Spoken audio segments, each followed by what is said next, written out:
I bought this Nissan Leaf just under 6 months ago in a private sale for £3,500. With all the negative rhetoric around electric vehicles and used EV prices tumbling, it was the perfect time to swoop right in and pick up a bargain to replace our second car. But what's the reality of owning a soon-to-be 8-year-old electric car? And was it really a bargain, or had I been had? And will I ever go back to a non-electric vehicle? In this video, I'm going to share with you my experience of buying this super cheap used Nissan Leaf, including why I swapped, the financials, and how I run it for around 2p per mile. By the end of this video, I will have told you everything you need to know and do before you buy one yourself, including how to use Leaf Spy Pro to check out that all-important issue of the battery's health, helping you avoid any costly mistakes. I think you'll find the whole video useful, but if there's a specific section you want to jump to, I'll drop some timestamps in the video description box below. Welcome back to the channel, my name's Shan. If you've watched my channel for a while, you'll know we had a 2014 plate Mitsubishi Outlander plug-in hybrid electric vehicle, or PHEV, which was mainly used for commuting, school runs,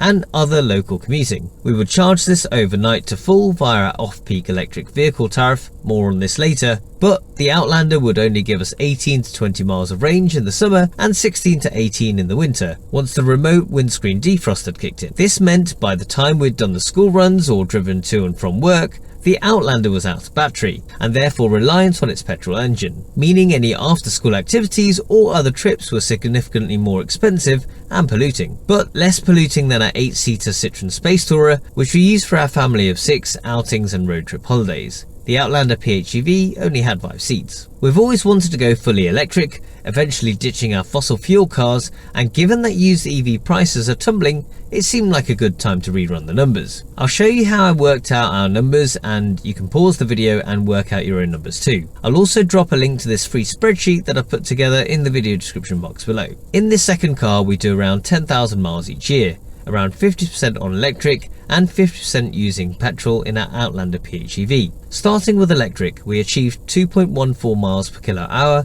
We calculated this by dividing 18 miles by the battery's usable capacity, which is 8.4 kilowatt hours. Our current electric vehicle electricity tariffs gives us 7 hours of cheap electricity at 6.7p per kilowatt hour. Using our spreadsheet we calculated on electric, we can travel for 3.1p per mile. That's £155 per year on electric. For the 50% when we ran on petrol, we used to achieve around 37.5 miles per gallon, or mpg. Based on the current average price of unleaded petrol in the UK, using our spreadsheet we can see that it would cost us 16.6p per mile. That's £830 on petrol. The MOT cost me around £50, and in the last couple of years I've started doing my own servicing, costing me around £75 in parts, oil, etc. Insurance was £516 and road tax was free. This gives us a total cost of ownership of £1,626 per year for the Outlander. Moving on to our proposed change to a Nissan Leaf. Of course, this is all electric, so there's no fuel cost to consider. Research suggested that we could achieve around 4 miles per kilowatt hour. With a 30 kilowatt hour Leaf, there is 27 kilowatt hours of usable battery capacity. At 4 miles per kilowatt hour, this would give us a 108 mile range. Using the same electric vehicle off-peak tariff at 6.7p per kilowatt hour, we can see it would cost us 1.7p per mile, or £167.50 per year. For those of you who've been following me for a while, you'll know that we have a couple of solar panel arrays, one on the garage and one on the main roof. Knowing this now, you might have expected me to suggest that we could charge the car for free off these solar panels during the day. Well, that would have been a plan in previous years when the export payment rate wasn't particularly good. However, it currently makes more sense for me to export any excess solar back to the grid at 16.5p per kilowatt hour and charge the car off-peak at 6.7p per kilowatt hour. MOT is £50 again, and like before, I've opted to do my own servicing, costing me very little following the advice in this excellent YouTube video by James and Kate, the EV team, on how to perform a Nissan Leaf major service. Insurance was less for the Leaf compared to the Outlander at £425, and road tax was free. The one we bought was registered before the 1st of April 2017, so this will increase to £20 as opposed to the £195 for electric and low emission cars registered after the 1st of April 2017. Just for info, and you probably know road tax is changing for electric vehicles come April 2025. And if you want to find out how it'll impact you, or if you're already an electric vehicle owner, how you can grab another 12 months road tax free before it changes in April 2025, you should check out this video, which I'll link in the end screen. This gives us a total ownership cost for the Leaf of £667.50 per year, and is a massive saving of £948.50 per year compared to the Mitsubishi Outlander. With the total cost of owning a car getting increasingly more expensive, more drivers are opting to hold on to their current vehicles for longer. But with all that surface water, grime and salt attacking it, your vehicle's underbody could start to look like this, full of rust and corrosion, resulting in costly repair bills. That's where Lanoguard Rust Protection Kit can help, and comes with motor grease to apply to the wheel seams, nuts and bolts, sharp edges and threads, etc.,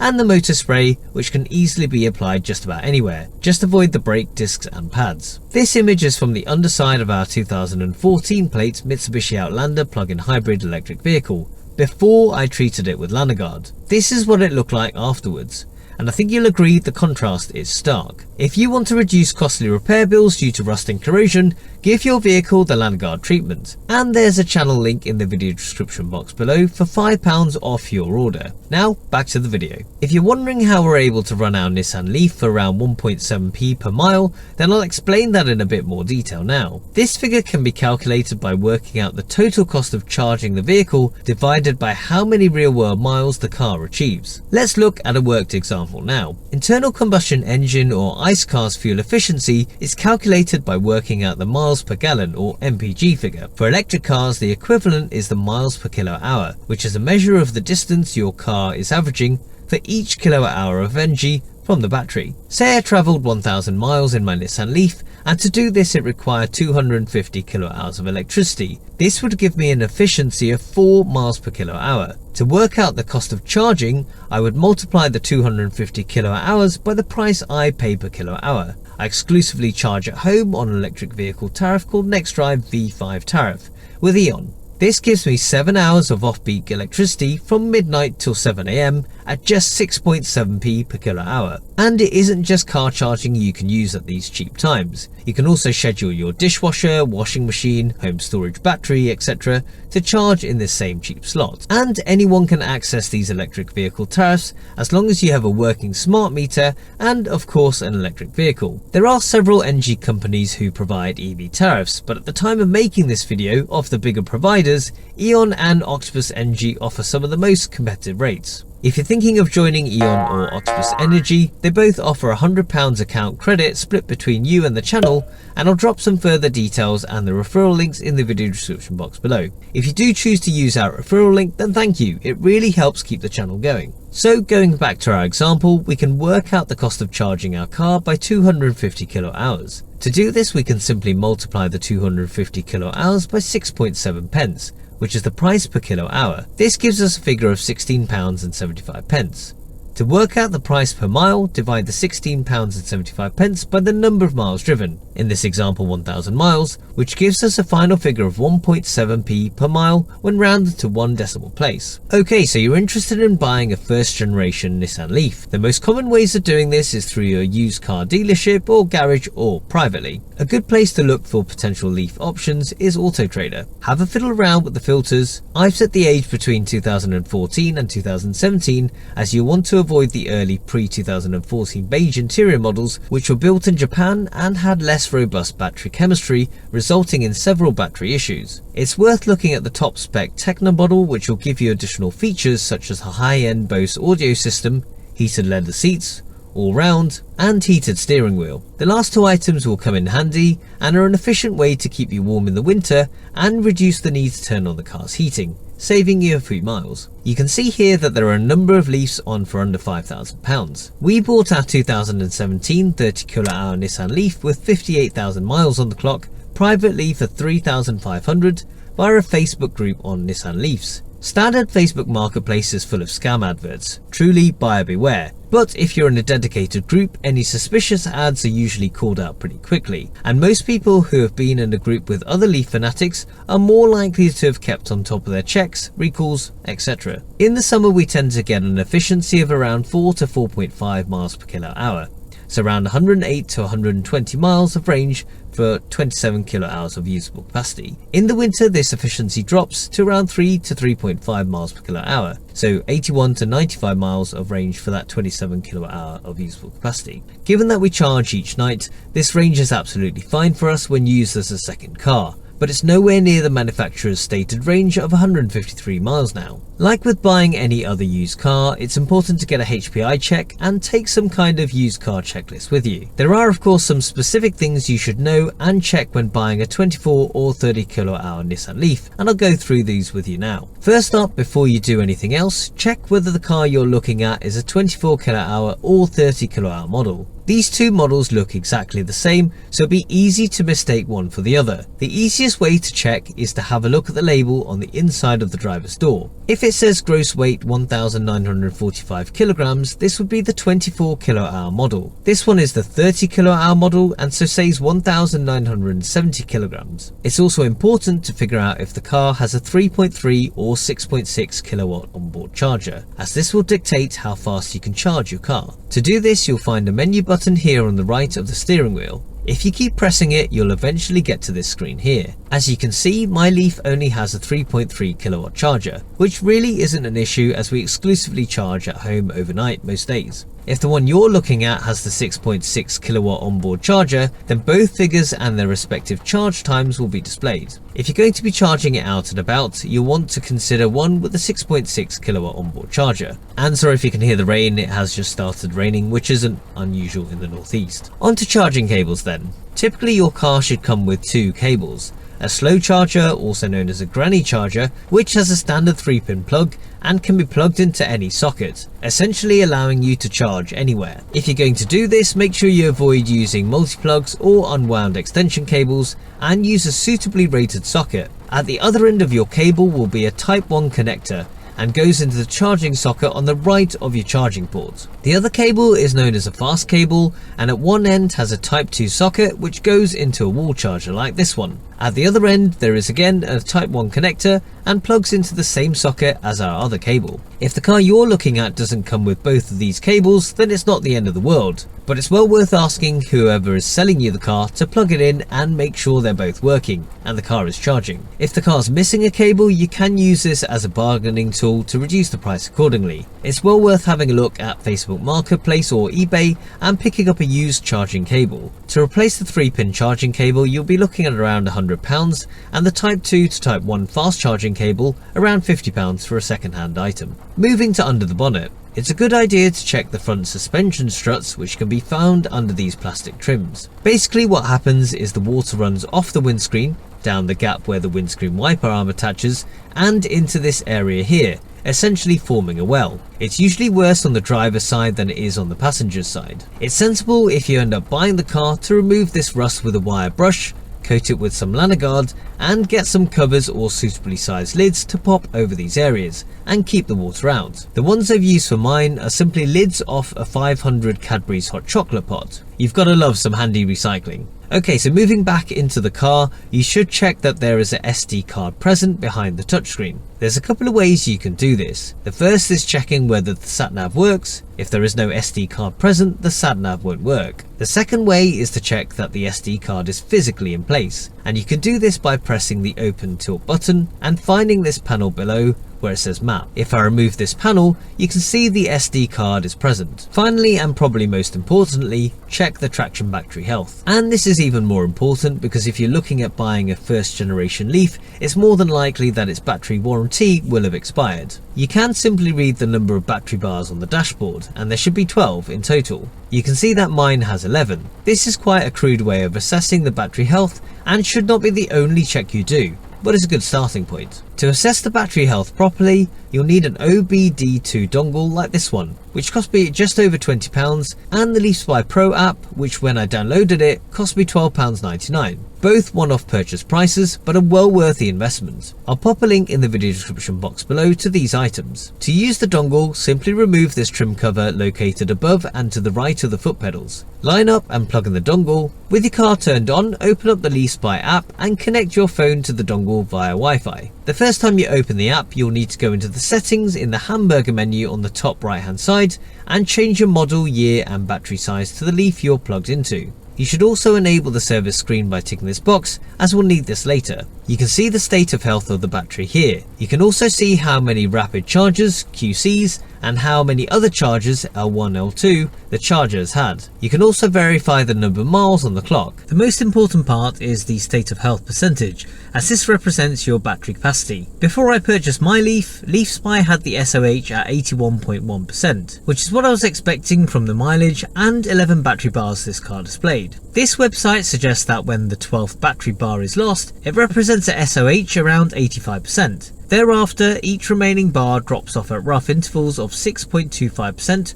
of charge holding capacity. Therefore, a 10 bar Leaf is likely to have somewhere between 72.5 and 78.75 SOH. Once you have this state of health percentage, you can work out the expected range of miles. For example, our 30 kWh new Leaf would have had a full range of 153 miles. To find out our expected range now, we can calculate 81.1% of 153 miles, which gives us a current max range of 124 miles. The red and blue bars show module voltages and will go down as the pack and modules discharge and up as they charge. The 14 MV figure here is the max variance between the individual cells in your pack. The lower the number, the better. And from what I understand, anything under 50 MV is what you're looking for. The other thing I found useful on LeafSpy was being able to read the ECU versions. This is particularly useful if, like me, you have the 30 kWh battery and you want to check that it has had the BMS or battery management system update. To do this, find your way to the service menu, tap read ECU versions in the top right hand corner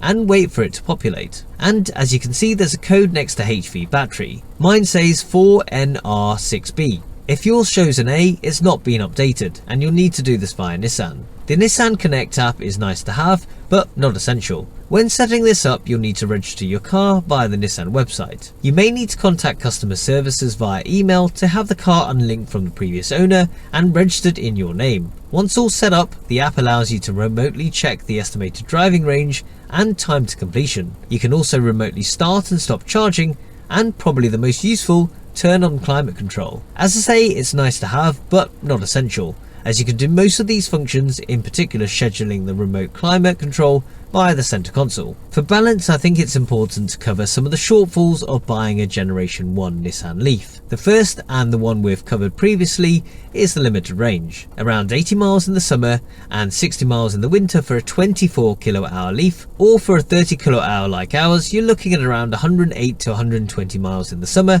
and 81 to 95 miles of range in the winter. This is obviously much lower than more modern electric vehicles and is reflected in its used price. Battery degradation, which is linked to range, is another thing to take into account. Early Nissan Leaf batteries degrade faster than newer generations, primarily because of the battery and cooling technology, which was less advanced and more susceptible to degradation factors like high temperatures, deep discharge cycles, and rapid charging. Newer Leafs benefit from improved battery chemistry and management systems, and this ultimately slows down degradation over time. However, given the number of first generation Leafs with over 100,000 miles on the clock, which are more than likely to have seen their fair share of rapid charging, you can feel pretty reassured. Charging speeds can be a challenge. The onboard AC charger was limited to 3.3 kilowatts in early Leaf models, resulting in slower charging times, and comes into play with home and destination charging. And this was later upgraded to 6.6 kilowatts as an option on some trims. It does of course have the DC fast charging CADMO connector option, but this is capped at 50 kilowatts, which is relatively slow by today's standards, and charges up to 80% in around 30 minutes. However, CADMO fast charging is becoming less common in favour of CCS, or combined charging system, in many regions. This could limit fast charging options in the future. As is typical with most aging cars, the first generation Leaf's infotainment system is slow and outdated. In particular, it doesn't have Apple CarPlay or Android Auto. I got around this issue by easily installing an aftermarket display like this one from CarPod Go, which can be installed in any car, and this then gives me CarPlay and auto access. And you can check out my video on installing this, which I'll link in the end screen. Cars typically depreciate 60 to 70% by their 5th birthday. The first generation Leaf has a reputation for significant depreciation, partially due to its battery degradation concerns and competition from newer EVs with better range and technology. But that's great news for you if you're in the market for one, because there's some absolute bargains out there, and the value of an 8 to 10 year old Nissan Leaf